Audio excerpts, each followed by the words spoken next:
এখন আমরা ইঁদুর দমনের জন্য বিষ নিয়ে যেতেছি। ইঁদুর ক্ষেতের মধ্যে আনাগোনা ক্ষেত খাইতেছে।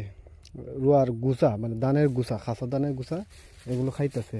তখন আমরা এই যে ইঁদুর দমনের বিষ নিয়ে মারমু।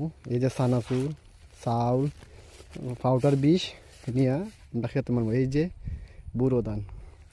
বুড়ো ধানের এই যে অবস্থা, কিছুক্ষণ পরে আরো দেখবেন। এই যে ধান। আসসালামু আলাইকুম গাইস। মেঘ বৃষ্টি স্বল্প হওয়ার কারণে কিছু ধানের স্বল্পলতা উর্বরতা বৃদ্ধি পাইছে, কিন্তু এই যে ধান, এই যে পার্শ্ববর্তী ধান, এই যে লালপুর গ্রাম, এইদিকে আসাম, মেঘালয়, পলাশ বাজার, জনতা বাজার, এইটা হইল আপনার উত্তর, এটা হইল পশ্চিম, এগুলো হইল উত্তর।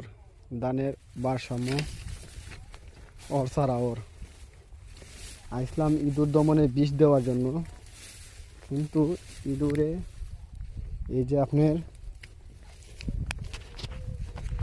ইঁদুর দমনে বিষ দেওয়ার জন্য, কিন্তু ইঁদুরে বিষ আনছিলাম। এই যে সানাসুর, চাউল, বিষ, এই যে ইঁদুরের গাত, ইঁদুরের